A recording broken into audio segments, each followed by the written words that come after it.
I'm Mr. MegaManFan. Like, share, comment, subscribe. You know all the things to do. Today I'm going to be going over some retro pickups that just came in the mail, starting with Amazon's listing for Metroid Federation Force on Nintendo 3DS, new and unopened, which indeed it is, but perhaps I should have been a little more observant that this was actually the United Arab Emirates version, which I'm okay with because I previously picked up Bowser's Inside Journey with that same designation on the outside, but basically this is English language stock that was only sold in that specific region, and then the unsold inventory was picked up by resellers. So this is not the North American release, but it will work on a US 3DS. So if you do pick one of these up from Amazon, don't worry about it. It will play in your system. It's not region locked or anything. It's just if you wanted the North American version, you need to check whether it's the United Arab Emirates release or not. And you'll also be able to tell when you open up the packaging, as you will see little tells inside. Like underneath this electronic instruction manual, there will be a note for who to contact locally if you have any problems with the game, and that won't be North American addresses. But yes, it is, in all other respects, a fully functional Nintendo 3DS game, just with a very unique set of packaging on the whole. So, it's good to pick up a Metroid game that, to my surprise, I didn't actually have, and I only realized that when I was watching one of those Did You Know gaming videos about the history of Metroid, and I was like, wait a minute, I remember this game, and I remembered I actually had played a demo of the game and not the actual game itself. Some of the shrink wrap is just stuck to my hand there from getting this thing open, so why I never got the full game until now, I don't know. Maybe I just wasn't that impressed with the demo. That's the only thing I can think. But we've got more stuff to open here, so let's just keep going. What's in the next package? Let's cut it open, see what the mailman has brought, or maybe rip it open in this case. And inside, we have Montezuma's Revenge. This is a game I backed on Kickstarter that I played as a kid on computers in my high school computer lab, the Apple Computer Lab. We all made copies of a floppy of Montezuma's Revenge and shared it amongst ourselves. It got to the point where I would actually open the Apple II and unplug the sound clip from the speaker. So if we wanted to keep playing when we were supposed to be working, it wouldn't go beep, beep, beep, boop, boop, boop, and let the teacher know what we were doing.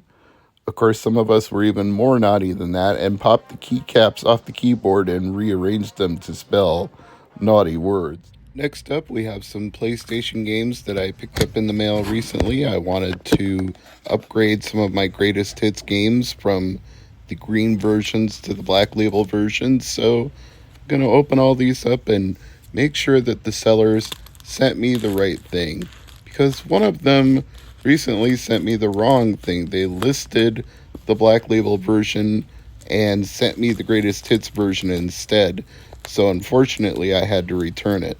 I'm hoping for better luck with this particular stack, but I'm not having better luck getting this package open. Going to take a little extra cutting because it's in there so tightly.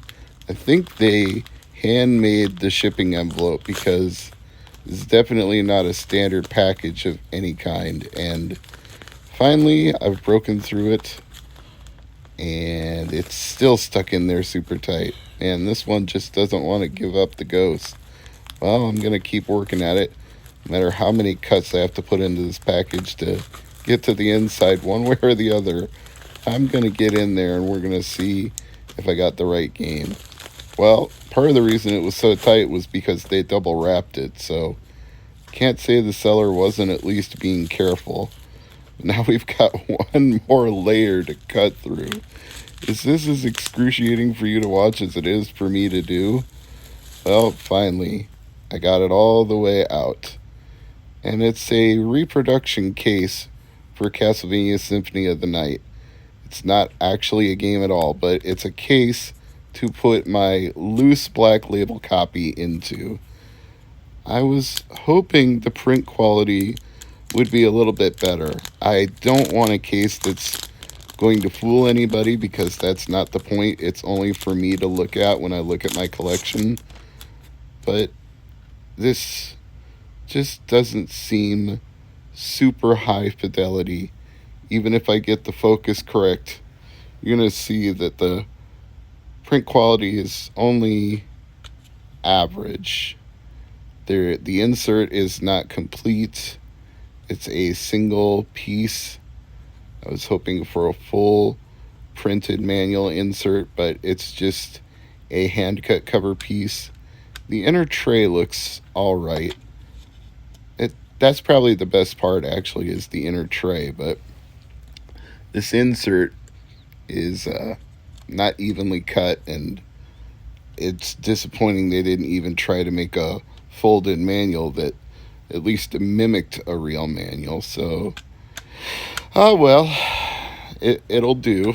It will serve the purpose of filling a hole in the case where I would not have been able to put the disc before. So now the Black Label game can go with the other Black Label games, even though it's not an authentic Black Label case. It's a real disc with a reproduction case. I can live with that.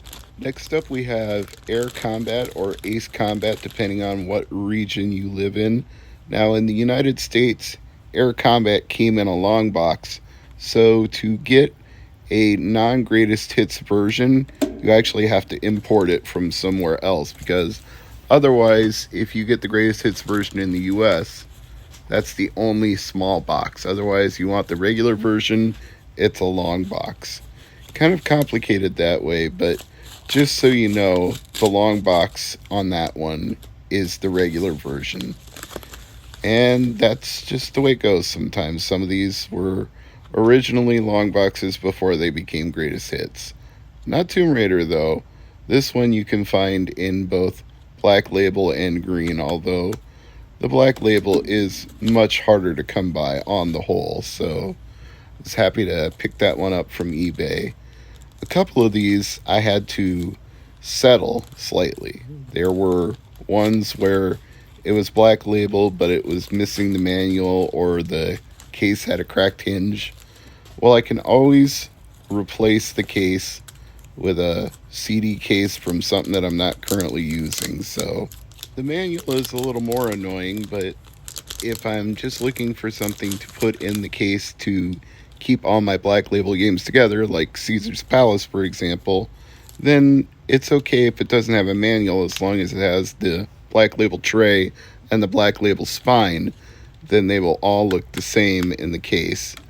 The Japanese games kind of stand out, though, next to the black ones. Not as badly as the green greatest hits ones do, but I might have to start putting Japanese PS1 games in their own case at some point.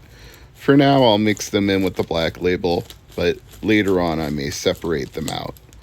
Let's go ahead and get this one open and see if I got the right thing here. And we've got another double wrapped CD, which is a good sign from eBay sellers when they take the time to put what they're putting in the package inside some extra protective wrap. That means they care about it getting to you uncracked or undamaged, even if the postal system handles it a little roughly. And here's one of the ones I was talking about that doesn't have a front manual. Mortal Kombat Trilogy. But it is the Black Label version, not the greatest hits. You can see it's got the Black Label tray and the standard disc. It's a little rough, but I did test it after this video and it did work fine. So no complaints, even though it's not perfect, as long as it replaced the green greatest hits version that I already had. Let's see what else we've got here. This one should be a long box game. As I mentioned, some of them were only available as long box if they weren't greatest hits. So this is one of those games where the original version was a long box, although it was actually rather cheap. I was kind of surprised. I figured most of the long box PlayStation 1 games would be really expensive, but this one, not so much. Maybe just not a super popular title, or people aren't collecting PS1 long boxes. I'm not really sure what the reason is. You don't see them very often anyway. You would think that would make them more interesting for collectors just because of the fact that PS1 long boxes are far less common when you go to pawn shops and game stores and places that carry used games. You just don't tend to see a long box anything. Sega CD games, Sega Saturn games, PlayStation 1 games. The long box format quickly fell out of favor in the 90s, and everybody went to much smaller packaging. I'm sure retailers liked it because it took up less shelf space, and gamers liked it because it took up much less physical space in their homes. So it almost feels like somehow Japanese and American manufacturers got it in their head that to make it impressive, it had to be big. Only we really didn't care about the big packaging in the end. Anyway, Destruction Derby. As you can see, it's complete. Manual, foam insert, and the CD itself. And let's take a look at the disc, see what kind of condition it's in. It seems like it'll be okay. I've had the green greatest hits version of this one for what seems like forever. Maybe because I was looking for the regular version and didn't realize it was a long box, but as I said, this long box was only $10 on eBay, so, and that's with shipping too. Combined, it was $10, so I think that's just about as cheap as any long box game you can get. Even a soccer long box game that I own cost me more than that, and that was because I ended up getting the box free, but there was no disc inside, and I had to buy a loose disc to complete it, and that disc was like $15 all by itself. So there's my stack of all the PlayStation games, save for whatever's in this box, which may or may not be a PlayStation game. We'll know in just a second here, once I snip my way inside. Well, I might have to tear my way inside. It's kind of hanging on at the edges. Maybe I can make a couple more cuts there. Yep, now I've got it open. Okay, what do we have in here? It's double wrapped again, so it's always helpful. And let's get it out of that bubble wrap, get a better look at it. And we have one more Black Label PlayStation game, Final Fantasy Tactics. Now it says pre-owned $17.99 on the cover, but unfortunately Final Fantasy Tactics in the Black Label is one that's kind of hard to come by compared to the green version, so I paid about twice that. And we're not done yet. Got one more box to open. This one comes from Nicholas. And I don't mean Nicholas as in Saint Nick. I mean Nicalis. As you can see, this is The Binding of Isaac Repentance, the PlayStation 5 Collector's Edition, which is reputed to be the quote-unquote final version. And I'm sure Emmett McMillan uses final in quotation marks because he could decide to do something else with the franchise at some point down the road. But this is theoretically all the expansions, all the DLC, all the hidden characters, all the fan creations that got later incorporated into the main base. This is literally everything. This is the most complete version of The Binding of Isaac that there has ever been, which is why I decided to go ahead and pick up the PlayStation 5 Collector's Edition and show my support for the franchise and the game, which I have enjoyed playing on many different consoles over the years that it has been available. And inside this envelope, we have some trading cards. There's a 1-up mushroom here, an item that Isaac can find in the game. And we've got a product warranty card, which is interesting. They don't even really need to do that since I ordered it online, so they've already got all my information, but it's kind of a throwback to see a product warranty card. We've got a little mini comic book in the size of an instruction manual explaining the storyline for Repentance. However, they justify this current version of the game, so that's cool as well. I will put all of this back in the Crying Isaac paper bag envelope to keep it all protected and get back to unboxing the rest of this stuff. We've also got a slip cover for the game with some custom artwork on both sides, and the game is in there pretty tight. It took a little doing, but I was finally able to pry it loose, and you can see that it comes with a copy of the game and what I could only describe as a bumper sticker for the Binding of Isaac, although I definitely won't be peeling that off the sheet. I will leave it as it is. It looks really nice though. I like the silver reflective colors mixed with the red and black. Pray for repentance and be reborn, says the cover of the game. And I imagine it says that on all versions, whether you got this on Switch, Xbox, or as I did, PS5. But I really do like this slip cover and that artwork on the back. I don't know if you can tell, but that's like sticky glitter. If you ever had, as a kid, any Michael Jackson stickers that looked like his trademark one glove that he wore, the sparkly glove, it's that exact same substance. And it also flakes off the box a little if you're not careful. I got some of it on my leg while I was unboxing this, just from the effort of pulling everything out of the physical box, considering how wedged in there it was. But I'll put it back in the protective sleeve when I'm through, and hopefully I won't rub off any more of that sticky silvery glitter.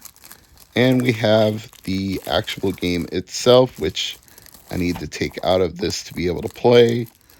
There's an anniversary sticker on the back, so I'm trying to be somewhat careful as I take off the shrink wrap so I don't rip through the sticker.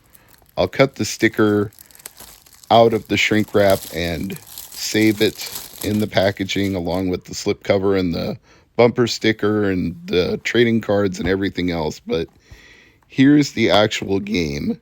And it's got reversible cover art, so you can display the side that it comes with, or you can pull out the front sheet and flip it over and display what you see on the tray inside underneath the disc. I'll pick up the actual Binding of Isaac disc so you can take a look. And of course it's clean because it's never been played before. I'm Mr. MegaManFan. Thank you for watching, liking, subscribing, and I'll see you again in another video very soon. Bye-bye for now.